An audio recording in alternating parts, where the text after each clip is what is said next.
Guys, what's up and welcome back to the latest episode of this Godric Manston My Manager season. We're just here landing in Milan in Italy, where we're going to be playing our next game in the semi-finals of this pre-season tournament against Ascoli here at the San Siro. So it's going to be a pretty big game for us. If we can win this, we can head off to the final and then maybe even win the pre-season tournament itself and get a nice chunk of extra funds for our season's transfers, which we're going to be doing very soon as well, guys. So let me know down in the comments who you want to see transferring. I've already got a few bits and bobs organized, but there's a few things we can do, like that young striker who we got a call from. We will be seeing him in this episode and hopefully signing him as well. And we're going to be looking at some other areas that we need improving. So let me know from watching this next game which areas you think might need improving, which areas you think we could look into, especially with youth squads, because we got a youth scout out looking for some players at the moment, and we're going to be coming back to him very soon when he lets us know when there's some players available, and we'll try and fit some in that suit. And we've also got some objectives for the season, which I'll be showing you guys I think in the next episode for the start of the season, so we can see what we need to do and what we need to maintain, and you guys can help me work through all of that, as well as doing a lot of other personal stuff like buying a house, buying a car, and lots of other cool stuff that you guys want to see and need to see happening, because he hasn't actually got a house yet. We're currently living, Manston is just living in the office. I mean, we've barely been in Exeter since we started because we went straight off for this pre-season tour, but we're going to be finding a house and a car when we get back there, and you guys get a choice of those things as well, which will be coming up soon, so stay tuned for that, guys. It's going to be pretty huge. But for now, we're going to focus on this game against Ascoli in the semi-finals of this pre-season tournament. Hopefully we can do well here and get a result. If we can, we will be heading to the finals against another team, probably here as well in the San Siro. But here we are getting this game underway now. Ascoli kickoff with the start of this game. Can we get anything out? We've gone defensive here just to start, but here we come with a chance now. 6 minutes into this game, we've laid it there to Casido. Casido turns on his man there, has a shot on the edge, and it's just dribbled wide of the goal, quite poorly there as well. And here comes Ascoli with a chance now. 9 minutes in, they've laid it central, having a shot there, and it's hit the post, bounced back out, and the second shot's hit the side netting, and it's been gone out of play for a goal kick from a very dangerous looking striker who is the top goal scorer in this competition. Here they come forward now with another chance there. Delfio pushing forward, trying to get this one up the right wing. He's just turning on the edge, laying it central. Can they get it in now? They're just working it around. We're waiting on the edge, just trying to block them off. They're going to get a header down there, and it's been headed all the way to the back post and somehow has hit the back of the net. I don't have a clue how that went in then, but the top goal scorer goes and strikes again, and he puts that one in the back of the net to make it 1-0 in this game. 22 minutes played. That's quite disappointing from Exeter's point of view and Godric Manston's point of view, but I don't know how he even went in, but it was a good goal nonetheless if you look at it from that perspective. Look at that header from that angle all the way into the opposite hand side of the goal, and they've gone and put themselves 1-0 up here with that finish, and quite annoyingly for us, that's his 4th goal in the European International Cup, and he looks well on his way to being player of the competition at this rate. Here we come trying to make our way forward now after that, but they come straight back with a chance. Ascoli 24 minutes in, another chance for them to put this one through nicely in the middle there. Get a really good touch round of a great save from the keeper, Pim, to keep that one out, and he saves us at the moment. Still 1-0 in this game, 31st minute. Here they come forward once again, shrugging off the defense, puts it into the back post, headed clear, volleyed down, and it's been volleyed wide of the goal. 32 minutes gone now, guys. We're not looking too good in this game at the moment, but hopefully we can come forward with a chance here now. Tilson there, laying it off. Can we get a chance here from Reed? Reed with the shot, and it's a great save. Too easy for him, and it's been punched out and pushed out, and it's gone out of there. Here we come now, 45 minutes in, guys. They're going to try one more time to get another goal just before the halftime whistle. Lores tries to jump over the defender, but we get away with that one, and we're going to kick this one out, and it's going to beat half-time in this game, guys. Not a bad first half so far. We're only 1-0 down. They have been playing very well. We've only had about 2 chances, and they've had a good few. But hopefully we can push on and get an equaliser and hopefully push on and win the game. That'll be ideal if we could do that. I mean, it's not too much trouble if we don't win, but if we can manage to get into the finals, we'll get more prize money, and winning the final will get us a lot of prize money. But here they come, Ascoli with a chance now, pushing forward. Really good opening here for Perez. Has the shot near post, and it goes in for 2-0. 16 minutes played, and they've gone and taken a 2-goal lead. That's not what we were looking for. Look at that through ball there, really nice, split our defence in half, and he goes and places it nicely in the back of the net. 1 goal for him in this competition, and they've made it 2-0 on the scoreline today, guys, with about 30 minutes left to play. Looking to get a chance forward now as Exeter. Holmes on the ball, but no, nothing comes of it, and here comes another chance for Ascoli. 66 minutes in, they've got a 3-ball there, trying to shrug him off, but no, he's got through. He's having the shot. Perez once again, same place, same goal, and it's 3-0 out of nowhere. We look like we're going to be well and out of this game. a through ball there. We thought the defender had it by striking him off, but he just ran straight around him, claimed the ball back, and finished it at the near post. Very, very easily indeed. That's his second goal in this game, second goal in the competition. And just like that, guys, they've gone 3-0 up, and it looks like we've gone and lost this game for ourselves very quickly indeed. And we're trying to push our way forward now. 68 minutes in, 70 minutes played now. Brunt there, laying it forward to Casido. Casido pushing into the box now, looks to get a cross in there, lays it to Brunt. Brunt with the finish. He's gone and put one in. It's brought it back to 3-1, which isn't too bad. He bows to his fans, but nothing too major with the celebration. We're 3-1 down still, so we thought we'd keep it easy. We've got a good little run there for Casido. He puts it in nicely to the back post, and a nice little finish from Brunt, who's just come on to score that goal, which is good for him, who's just come on as a sub, impressing me there a little bit with that performance. And hopefully we can get another goal or two back, but there's only about 20 minutes to go, so hopefully we can do something with it here. We've got a bit of time, and here they come with a chance now. Exeter City on the ball. Holmes there laying it to Casido to make this 3-2 here. We got a chance here for Moxie. Moxie takes the pass in, and it's just been cleared out of play. Unlucky for Exeter. It's just not going our way this game at the moment. 81st minute in, we've got another chance here down the right wing. I think it's Moxie once again, who's playing really well in this game. James there. James lays it off there to the edge of the box to Boateng, and he's gone and has a very, very tame shot to the goalkeeper. And guys, I think this game is all but over now, guys. Lores making his way forward one more time, pushing forward down their left wing. He's turned on the ball here, laid it central. We got a tackle in there, but there goes the full-time whistle, guys. We'll be heading home now after this pre-season tournament in the semi-finals. We lost here 3-1 to a pretty decent side, and they played well, so they deservedly went through to the finals. And we got a bit of prize money, which I'll show you guys soon, to help us with our transfers. But it's been a good pre-season here in Italy, and it's been lots of fun doing these first few episodes like this just before the season to really kick it off and get prepared. We've got some transfers coming up in this episode now, guys, so be prepared for that. There's no more games in this episode, but there's quite a few other things going on, so make sure you stay here and stay tuned. As you can see from the top goal scorers, we got in there with James, who got those 2 goals, and we got a Reed with 2 as well. Jake Taylor finishes top of the assists, which is nice, and Holmes finishes just behind him with 1 as well. And as for the clean sheets, only 2 keepers got clean sheets out of that whole tournament, and that was the Ascoli and Brescia keepers. But here we are, guys, leaving Milan, leaving Italy for the last time, for the foreseeable future, and probably until next season, depending on where we go. And we're going to be heading back to Exeter to get down to business before the start of the new season. It's going to be a big season, guys, and as a result of the performance in the Cup, we got 484,000 extra transfer budget, which is nice. We're just landing here in Exeter Airport, and we're going to be heading straight off to the office, where we're going to be getting straight into some business before we go looking for a house, guys. So guys, stay tuned for the house searching. It's going to be lots of fun.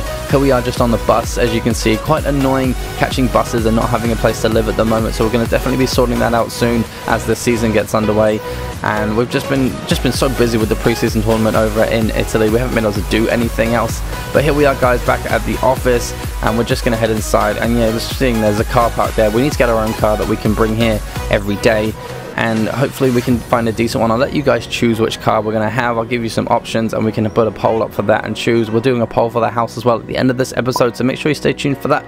But here we are in the manager's office, guys, and we're going to get a few things underway. We're going to look at some of the recent transfers since we've been away. The likes of Alessandro Florenzi has signed for West Brom for 25.7 million, which is not a bad transfer for them.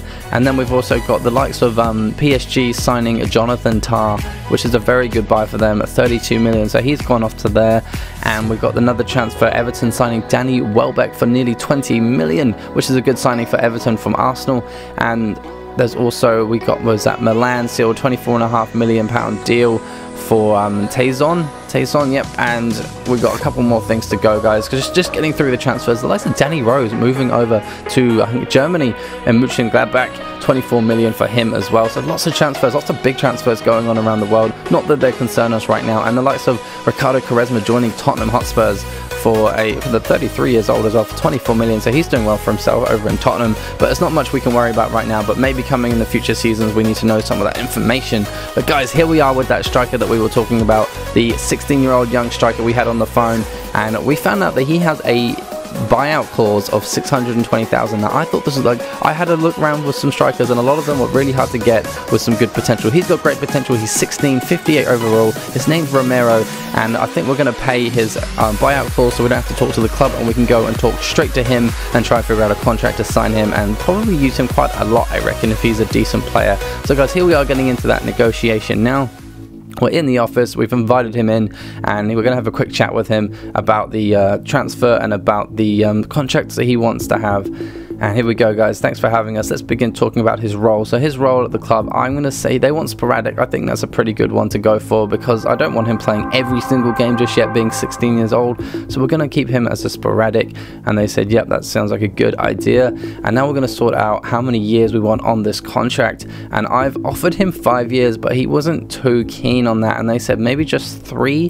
And I was like, because he's a youngster, I thought 5 years would be good for him. But they said 3, and I'm quite happy to go with 3 for now. And we can always renew it later on. So we're going to accept 3 years for him. So at the moment he's a sporadic, 3 years on his contract. And then we're going to talk about his wages. Current wage is £880, and we've got quite a bit of money at the moment in the budget, but as soon as we buy him it will go down a little bit more.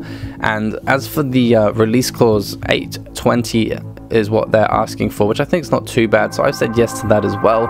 So 820 for a release clause. We bought him for 6, or buying him for 620, I think, so that's an extra 200k just in case we ever do sell him. And now we're going to talk about his wages. This is the main part. So I've offered him £1,000 a week and a signing bonus of 20,000, and they seem very, very happy with that. So they said yes, which is great. And we ended the contract talks then, guys. We've signed Romero here. So we've signed him for our club. The young striker, 16 years old. We've got him in, and we're going to be looking into some more players now as well, just before the end of this episode. So guys, as well, coming up, we've got another one to do. We got the transfer of Ryan, I think it's Ryan Harley, from us. Wants to go to Grimsby Town, so they put in an offer, and I think 210 is just not quite enough. So we're going to quickly negotiate this one as well. This is the kind of different one. The manager's going to come talk to us about him, and then they're going to sort out his wage for his new club. So just trying to do it. I've asked for 280,000 and 15% of the transfer, but they said nope, 220, and they can give me a little bit more for 5% of the sell-on clause, which I'm like, maybe that's still a bit too low, because then I offered 250,000 and how about 8%, so it's a little bit higher in both areas for the next transfer as well. And they went and said yes to that guy. So that's that one, nice and quickly done. So we sold him for 250k if he agrees a contract, and we'll be getting rid of him an 8% buy-on clause, which is really cool. And we're back here at the office, guys. I think we're finished for the day, doing a few bits, maybe one more, I'm not sure. Yeah, we're finished for the day, I think, and we're going to be heading, guys. We're just relaxing a bit more. We've got a bit of time to actually walk around. I thought it was time to go rent a car, so here we are about to rent a car. Hi, I would like to rent a car. Do you happen to have any available? Hello, yes we do. The 3 cars behind me are available if you'd like to rent one of them. Ah, great, I'll take one now if that's okay, probably for a few weeks. No problem, they are £200 per day, so take whichever one you'd like. Have a great day. Alright guys, so here we are after that in our new car for renting, just for now, just until we buy one in the future episodes, because I'm sick of getting buses and I'm sick of getting some others. So it's going to cost £200 a day, so we've got to remember to make sure we can pay that off. And guys, we're actually going to be doing some house searching now, so this is all up to you guys now, this part. So pay attention to what you want to see us living in for the next foreseeable future until we want to change. This is the first apartment here. This one is very small, it's the cheapest one. I'm going to give you guys 4 options. You get to pick one. Whichever one has the most votes in the poll will get chosen. This house here, house number 1, for £500 a week. It's pretty small, it's pretty gross, it's okay. I mean, it hasn't actually got a bedroom, but it has a pull-out couch that I can sleep on apparently, and I was a bit meh about that one. But coming into the second house here, guys, it's a bit bigger. I think this one's £1,000 a week. So we're just going to have a look at this place now and see what this one's like. We're just heading up the stairs. So we've got this little area here. It's not too bad. House number 2, £1,000 a week. We've got quite a nice open plan lounge and kitchen area, which isn't too bad. It's got a bit of space. It's actually got 2 bedrooms, this place, and a bathroom, so it's actually a lot bigger than the other one. That's why it's double the price, but the quality is quite poor of the house itself, so it's not too great, but it's a nice place to be. If you guys want to choose this one, then go ahead and vote that one in the poll. We will live in whichever one has the most votes for now, and we're going to be doing the same thing like this for the car. When we get a car, we're going to go to the car place, have a look at some cars, and I'll give you guys options to choose, and you guys can all choose. This season is all about you guys and what you want to see. So here we are now heading to the third house, and we're just parking up. This one's an apartment, it's a pretty nice apartment, not high quality, but it's a pretty nice one. So we're parking up here just outside, and we're going to go check it out and see what it's like before the day is over. And we're just walking into it now, and it doesn't seem too bad around here. It looks a bit grotty with the bin bags out and everything, so it can't be too great. But we're heading inside, and as we come in, it's not too bad actually. It's really nice inside. It's good quality. It's a bit smaller than the other one. It's only one bedroom, but it's 2,000 a week. It's got a big TV. It comes fully furnished, and it's got all this cool stuff in it, a nice big couch, and it's quite a nice quality house, this one. If we want to live in a bit more style, I mean, remember we're on 13,000 a week at the moment, so we can afford to spend this much, but we've got to be careful of other expenses that will be occurring in the future, guys. There will be things like paying for a car, there will be things like paying for other stuff that we need to buy in terms of living, so we got to watch out we don't spend too much. I'm going to leave this up to you. If you want to let him spend lots of money, that's fine. We've got to make sure we just budget in properly. And this is the last house, guys, the last apartment actually. It's in the middle of Exeter, it's right next to the office. It's really nice quality. It's really friggin' expensive, so if you guys want to see this one, then you need to put that one down. But this one is going to cost a lot of money, so if we can't afford it, we can just about afford it on our current wage, but it wouldn't leave us much left over to buy other things like cars and stuff each week. Because as you can see here, guys, we're just coming out of the elevator up on the, I think the 9th floor we're on, and we're just coming out, and it's a huge place. Look at this. It's huge. It's massive. There's a room over there on the left. There's a kitchen, open plan, living room, dining space. There's so much in this place. It is so nice. We could have a few people over, have some parties over here if we wanted to, or just whatever we wanted to do, guys. This place is huge. It's even got a downstairs with a bedroom and a closet in. But I'm going to leave this all down to you guys. It's going to be in the poll. It's going to be up to you. This one's 10,000 a week. We earn 13,000. That'll leave us 3,000 left every week to survive on.